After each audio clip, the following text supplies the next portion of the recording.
Hello, this is Pauline Jennings. Welcome to Musician Talk. Well, I'm excited to say I have a new sponsor here to tell us about the solution his company is providing for COVID-19 testing. His name is Peter Schuster, and he is the president of Neuromix. Pete, tell us about Neuromix. Pauline, I'm delighted to be here today to share my story with you and your radio audience.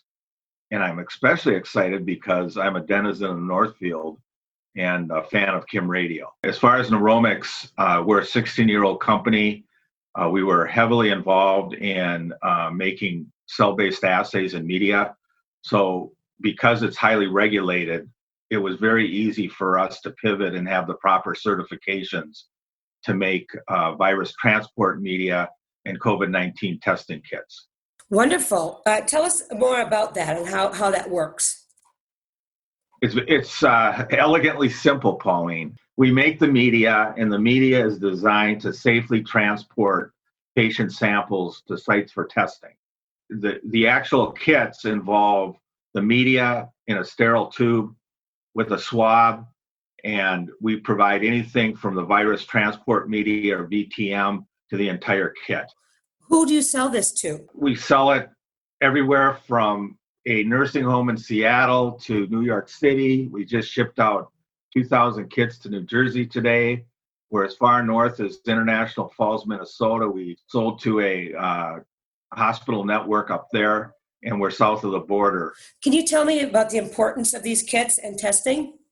Our VTM is very rich in antibiotics, so it can keep the sample safe for a very long time. Whereas if the sample gets contaminated, it results in a false negative. And false negatives are very dangerous in the testing world. The other idea is to test as many people as we can, because by doing that, we have a better chance of protecting against a second wave or a second outbreak. Wow. So the work that you are doing at Neuromix is very, very important. Thank you for doing it. And how can people get a hold of you if they want to talk to you about this product? I can be reached at 612-801-1007. I usually don't give out my number, but we're better together. That's right. And I'm available from early in the morning to late at night. So don't be at all bashful about calling before or after hours. The other way people can find us is our website is neuromix.com. Well, thank you so much for doing this work. Thank you for sponsoring Musician Talk, and thank you for joining me. Well, it was my pleasure. If you'll indulge me, I just have a little shout out that I'd like to give. Absolutely. Neuromix is sponsoring a national traveling under 21 team, Go Sunflowers. That is excellent. Go Sunflowers. Thank you so much, Pete. Thank you, Pauline.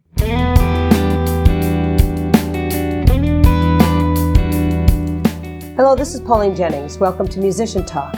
Interviews with people you know, people you've heard, and people you've heard about. A collection of candid, casual, and lively conversations with local area musicians about how music matters in their lives, our community, and beyond. You'll hear discussions with up-and-comers and those that have been performing for years. So glad to have you with me. Today's interview is with Curt Johnson, who has lived in Northfield for 4 years, so a relative newcomer to the area. However, he's gotten so involved, it's as if he's been here for many more years. Before moving here, he lived in many places, including Boston, as an undergrad at the very impressive Berkeley College of Music, and later Chicago, where he lived for 25 years. We're very lucky that he decided to settle in Northfield when he came to Minnesota. Since moving here, he's been heavily involved with the Guild as music director, pianist, actor, and singer. I met him when he came on board for the Guild Catastrophe shows that I produced. From this experience, I know firsthand what a wonderful musician he is. Extremely versatile. Seems any genre comes easily for him. And that's not all he does. By day, he works for a Fortune 500 company that delivers technology for the banking industry. In fact, most of the local banks in Northfield are running their software. He lives with his partner and soulmate, Lori.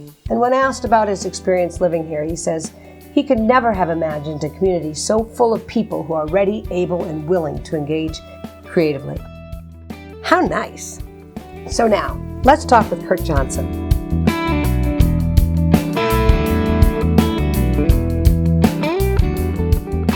Welcome, Curt Johnson, to Musician Talk. Thank you. I want to ask first how you and your family are doing during this isolation time, how you're coping. I think we count ourselves lucky. Lori and I have done a pretty darn good job, I think, of quarantining. We've pretty much stayed home. I've had a total of two extraneous human beings that I've been out and about with. It's been healthy. I kind of wonder if I had COVID back in February, because I had a fever, sore throat, and an achiness like I've never had. Wow. For a really high fever for 3 days in a row where I literally didn't move. Who really knows? But we're being cautious, not only for ourselves, but for everybody around us. How about for your daughters? It seems like this has affected them in a more serious way than it has other people, both of them.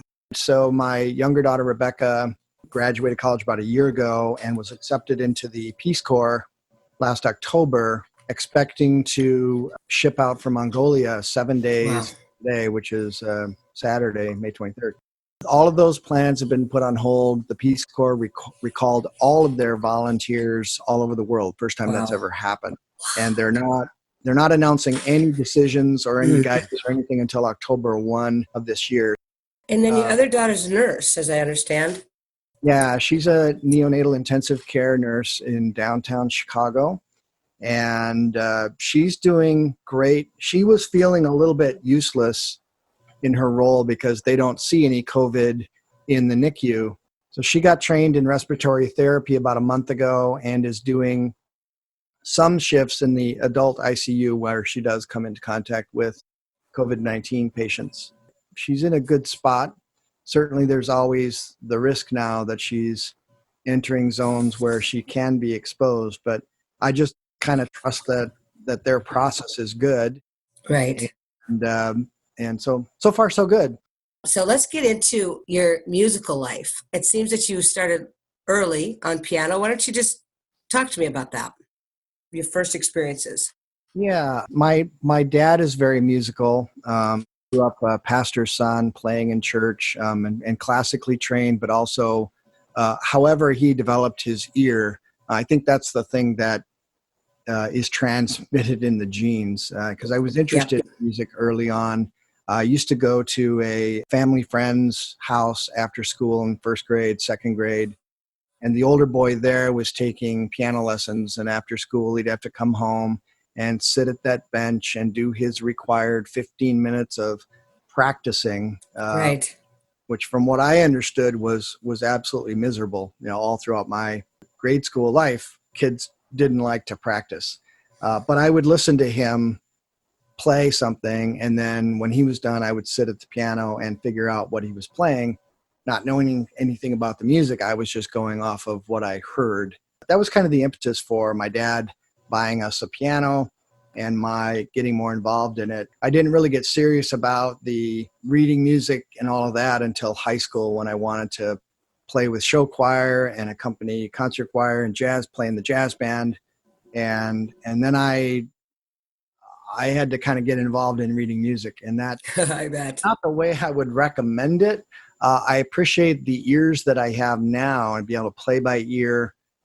Pauline, you and I have worked together on 2 big shows where I was at the piano and had lots of black dots in front of me, and that's a challenge. Well, you met the challenge, that's for sure. Curt, I want to take you back and talk about some of the things you just told me about. Your ear, you talked about your father having the ear, or that you got the ear from your father. And people with big ears is a huge compliment in the industry. That's what makes you stand up and out from the rest. So going back to Big Six, everything you did in between that point and playing with the jazz band, you did not read music. The first experience was the concert choir was doing a Chicago medley, Chicago, the rock group. And boy, I wanted to accompany them. And the director's like, you got to play these notes. You can't be just goofing around. And so I took that thing home and shedded the heck out of it. But I was using my ears too. I could hear what was on the recording, and I was translating into how did that make sense on the musical page? And so I was kind of hybrid reading music, but that really was the turning point to, I want to be part of groups and I want to be part of musical experiences. And I still had to fake my way through a lot of it. If there were chord changes on a chart, especially in jazz band, I was in fine shape. But if there was a long written out piano solo as part of an interlude of a piece, I was going to have to really take that home and pick it apart. That's actually quite amazing. And I can't imagine just sitting down in a situation like that, not knowing how to read music and being able to go home and figure it out. That just tells you what a musical gift you have. Between the time that you started playing, between that time and the time that you played with jazz band, what kept you going? I mean, were you just copying what your friend was doing, or did you branch off and start to just listen to music and play that? So it's pretty interesting. We moved a lot. So when I was in first and second grade, this was in Cheyenne, Wyoming. And then my dad got a job with the Minnesota Community College System. And his first college was going to be what was at the time Hibbing State Junior College. We were only there a year. So it had to be that fall. The college was putting on a theater production, Fiddler on the Roof. Mm-hmm. And I do not remember auditioning to be the fiddler. But maybe because I was the son of an employee of the college, I got the role. I didn't have to play the fiddle. The pit person played for me, but I think I was the right size to be the fiddler and crawl up on the roof and all of that. But what happened, I was at rehearsal all the time. And what happened was I learned the entire score by ear. How old are you? This is third grade, so I would have been right about 10 or so. And for, I don't remember if Earth Day was happening way back then, because this was the early 1800s. I hear that. But we had ecology day at my elementary school, and I wrote a song that my class performed and I accompanied. And the song was, "If You Were a Litter Bug." Da, da, da, da, da, da. And I rewrote 3 verses of lyrics to "If I Were a Rich Man." That's wonderful. What a great story. Yeah. So, okay, I can see what kept you engaged. Something churning that I didn't have to push myself. It was somehow my interest and more of that connecting of the dots really made me just kind of keep moving along. You just started playing and liked to do it, and things were connecting, bing, bing, bing, bing, bing, with your musical ear and your fingers on the piano.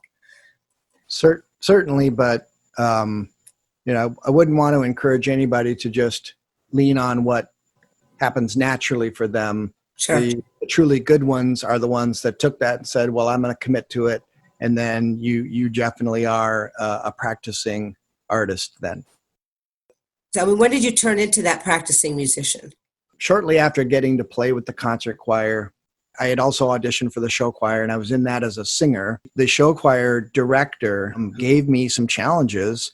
We were doing a Manhattan Transfer medley, and he said, I need horn parts.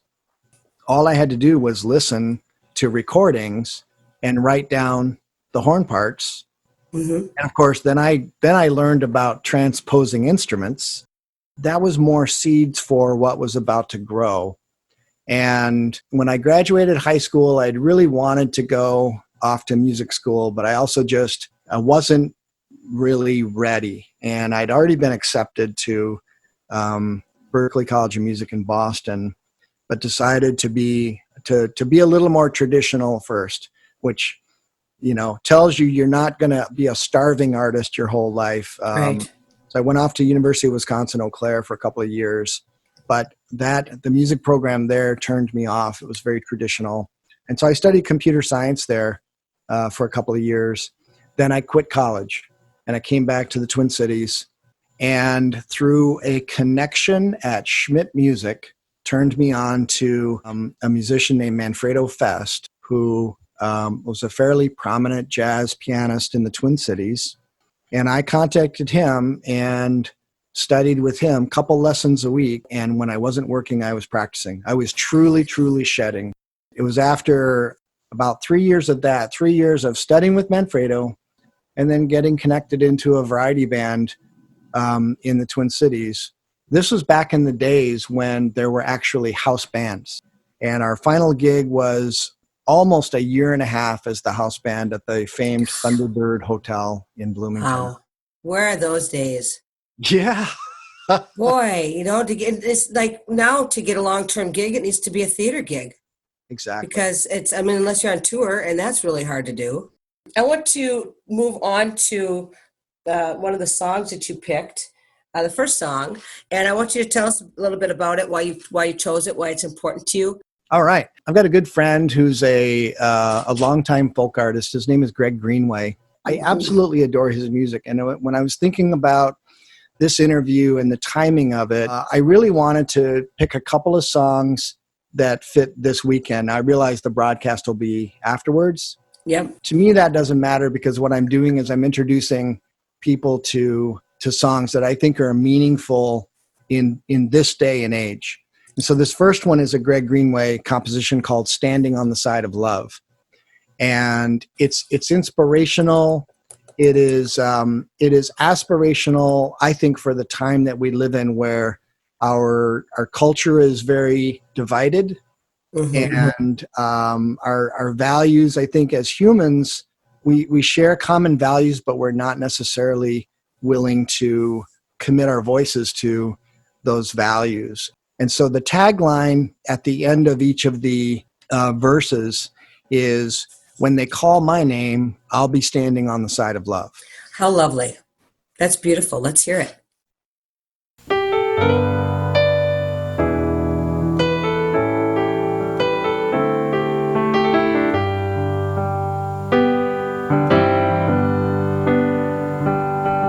I used to stand by the side of the road that stretched into the past.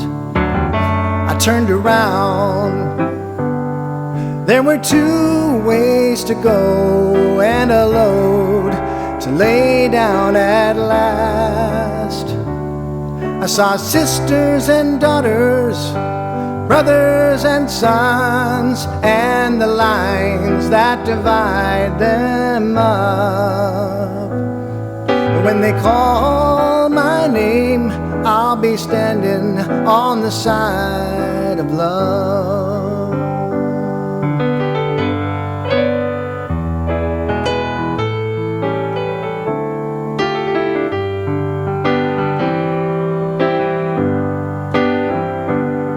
Everybody knows a history's a bald-faced lie. It all depends on the side you're from.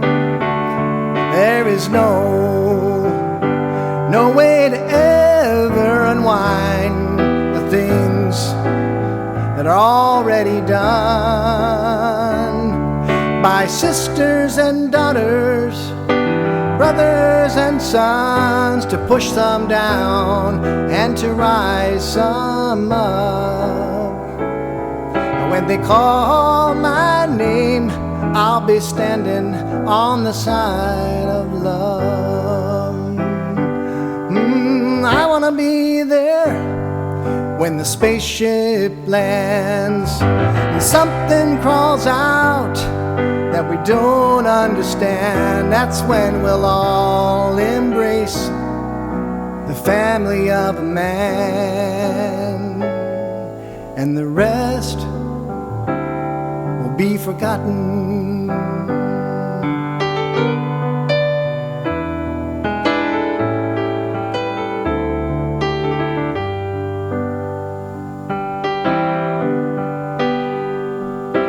We the people, so many gave their lives to carry these words this far. We the people, there are times it seems we've forgotten who the people are. They're just sisters and daughters, brothers and sons. No lines should divide them up. And when they call my name, I'll be standing on the side of love. When they call my name, I'll be standing on the side of love.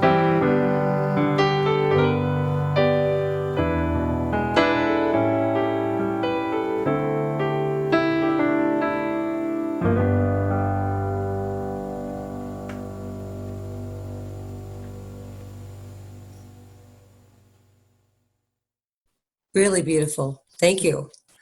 I would never have thought I was going to get a song like that when you're talking about a folk writer, because it sounds a little bit gospel-y, a little bit Randy Newman-esque, a little bit poppy, and it's beautiful. He's an interesting man. It's why I'm glad to have an opportunity to say his name, because he writes a whole bunch of different stuff. Hope people check him out. Standing on the Side of Love. We all need to be doing more of that. We need to be. Yes, that's the place to be.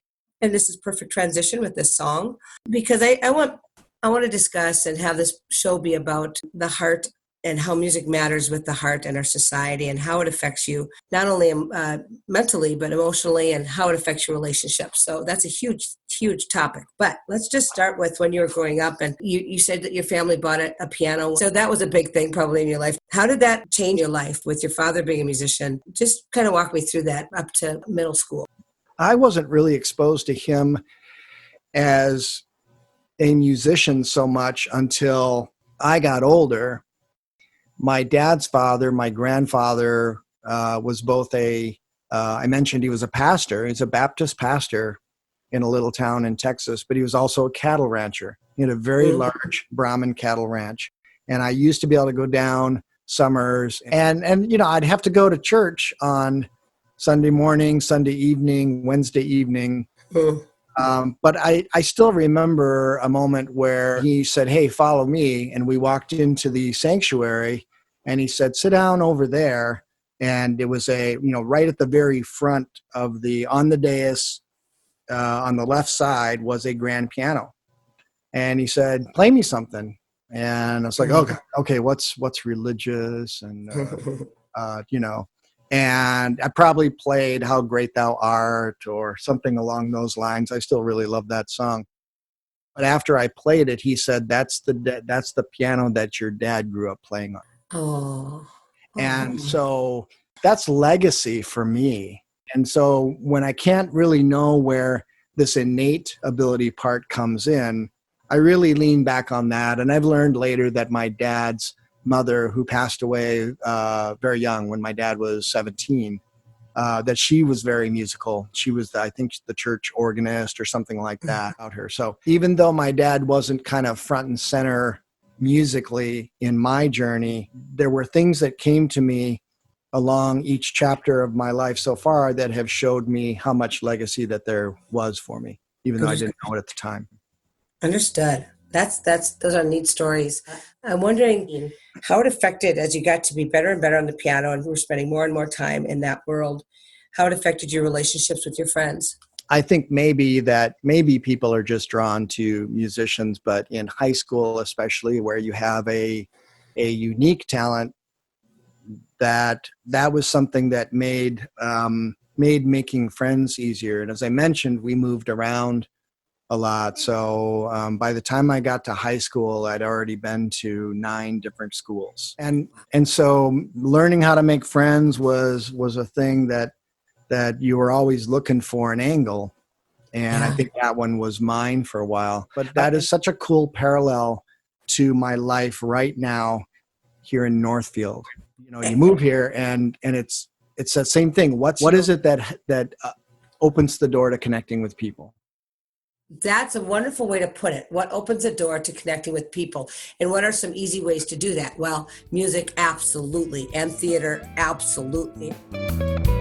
Well, listeners, Curt and I got so caught up in this talk that we stopped looking at the clock. At least I did. And so we talked for a long time, and there's much, much more to be said. But we're at the end of this half hour, so I'm going to close it up with some of his great piano music.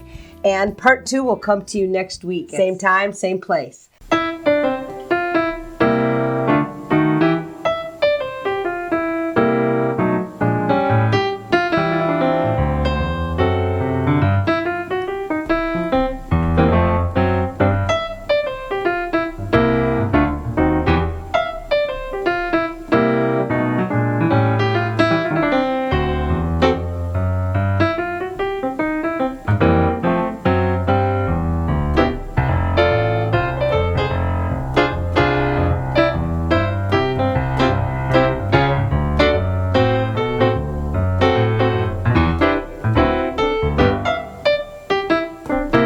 Off the cuff.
since I haven't been getting around much anymore, you'd think that'd have been a little cleaner, but I'm all right with that. That sounded great. I loved it. Thank you so much. And folks, this is the first of 2 interviews with Curt Johnson. Next week will be the conclusion. Thank you so much for joining Musician Talk. Thank you, Curt, so much for being with me today. And we'll hear more from you next week. Thank you to Neuromix for the good work that they're doing out there for COVID-19 testing. Thank you to Pete Schuster, the owner of Neuromix. And thank you, audience, for being here. And you have a great evening.